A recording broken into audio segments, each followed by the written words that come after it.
Sushant Tiwari. And ये case जो मैं डिस्कस करने जा रहा हूँ, ये केस रिलेटेड है applicability of Hindu marriage act से।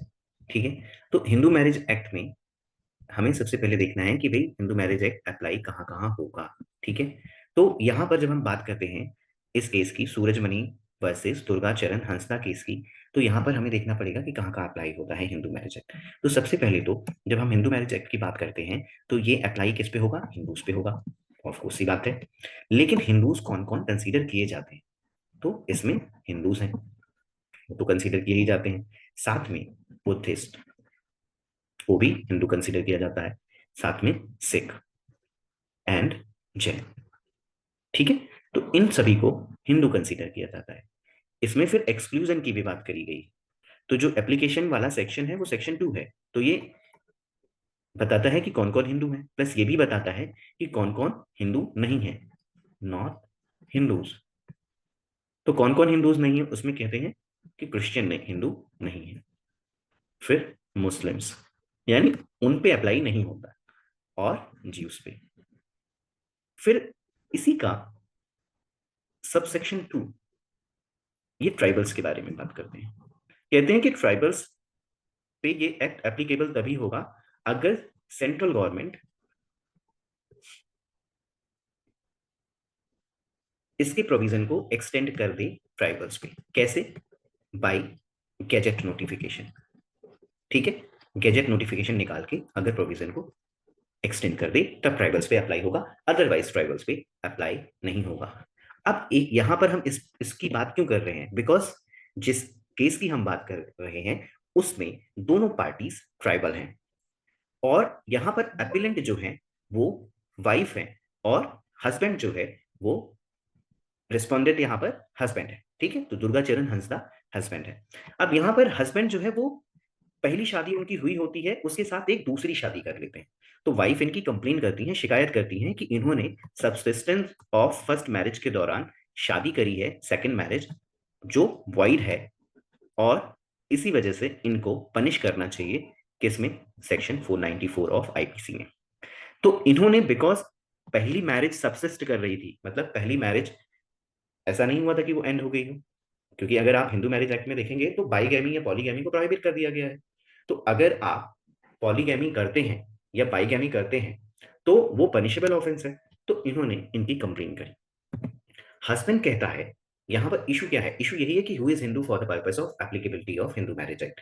अब यहां पर ये फैक्ट क्लियर है कि सेंट्रल गवर्नमेंट ने इस एक्ट को पर्टिकुलर ट्राइब को एक्सटेंड नहीं किया था। Central government has not extended this act on that particular tribe जिससे ये लोग बिलोंग करते हैं। ठीक है, तो अब यहां पर जो वाइफ है वो कह रही हैं कि ठीक है, सेंट्रल गवर्नमेंट ने नहीं एक्सटेंड किया था, स्टिल हमारी जो ट्राइब है वहां पर बाईगैमी प्रोहिबिटेड है।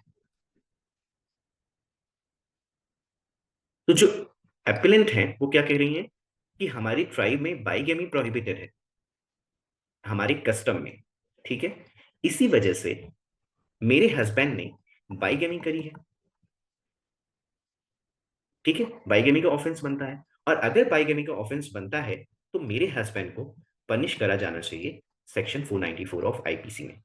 और सेक्शन 494 आईपीसी में बाईगैमी के लिए पनिशमेंट मिलेगी, ये section 17 of Hindu marriage act भी इस बात को कहता है।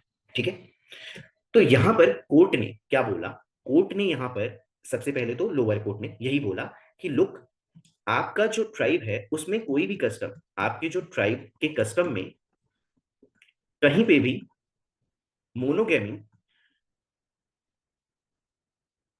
एक कस्टम है, इसकी बात नहीं की गई है। तो इसका मतलब आप ये नहीं बोल सकते हैं कि मोनोगेमी आपके यहाँ कोई कस्टम है। तो इसी वजह से आपके हस्बैंड के खिलाफ क्या नहीं बनता? बाईगेमी का ऑफेंस नहीं बनता।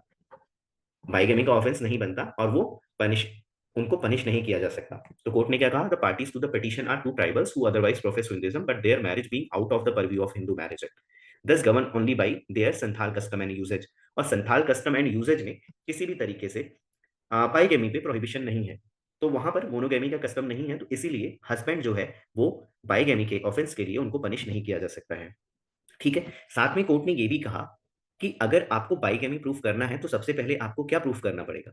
कि भाई बाइगैमी एक ऑफेंस है, और बाइगैमी ऑफेंस तभी होगा जब आप ये प्रूफ कर लो कि आपका कस्टम मोनोगैमी को फॉलो करता है।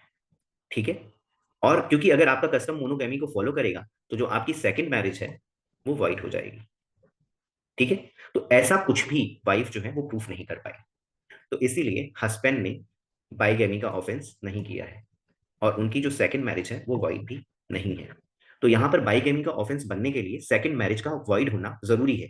तो यही पर यहाँ पर कोर्ट ने, सुप्रीम कोर्ट ने भी यही हेल्ड किया, लोअर कोर्ट ने भी यही बोला, हाई कोर्ट ने भी यही बोला, सुप्रीम कोर्ट ने भी यही बोला कि in order to prove the second marriage being void the appellant was under an obligation to show the existence of a custom which made such marriage null, ineffectual, having no force of law or binding effect, incapable of being enforced in law or non-est।